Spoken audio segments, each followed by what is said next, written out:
I'm Lisa Smith. I am the founder and owner of ADHD on Schedule, and I am super excited and also slightly terrified to be doing my first video.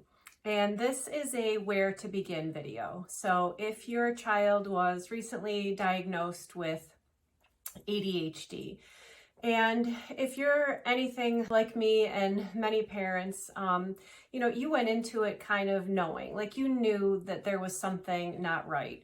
Whether you had like a slight inkling or you were like, yes, definitely, I know that my kid definitely has the classic signs of ADHD. I think most people go into it kind of knowing. So often the diagnosis itself isn't a surprise.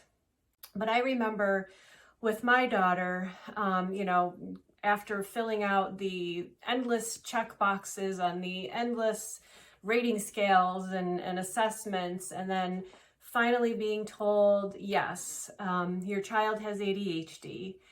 It's then, okay, so now what?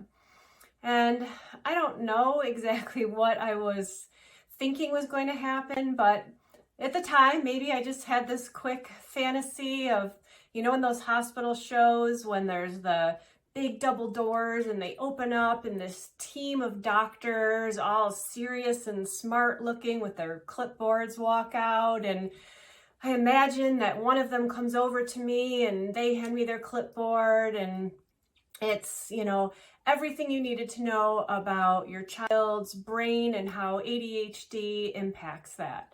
And another doctor hands me their clipboard, and here's these things called executive functioning skills, and here's how to understand them and know how these things are going to impact your child. And maybe Dr. McDreamy comes over and he hands me his clipboard, and there's some sexy brochure of how to advocate for your child at school and what's the difference between a 504 and an IEP. And none of those things happened. And in fact, I remember the doctor, doing the ma'am.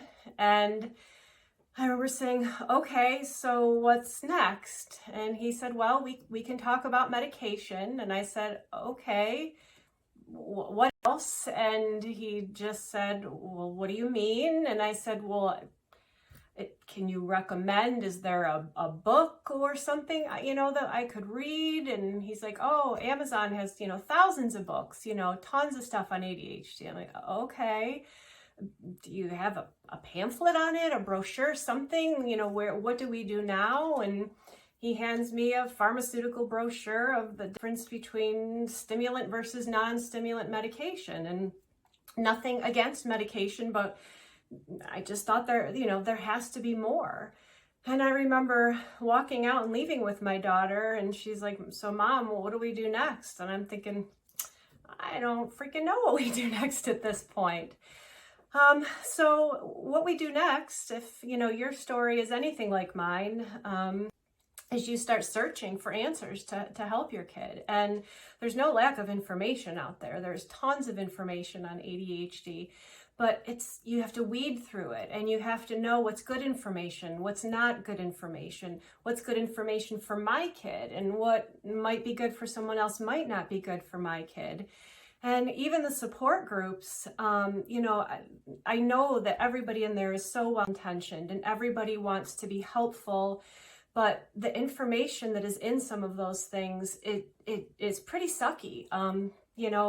There's just a lot of misinformation. And like I said, even when there's information that is good, it may not be good for your child. And so fast forward 10 years with my daughter, after getting her diagnosis, I learned a lot in that time, and also learned a lot in my 30 years as an occupational therapist working with kids with ADHD. And I want to share that. I want to share that with parents and teachers so that you can understand all the components of ADHD that are important for your child. And most importantly, what can you do, to give you action steps and to give you information so that you can be more empowered and you can help and advocate for your child. So I would love to hear your story on how your child was diagnosed, and I would also love to have you join me on this journey. So please come check out my website, ADHD on Schedule, and my Facebook group, Kids with ADHD at Home and School, and also my YouTube channel. So until next time, thanks for watching. Bye-bye.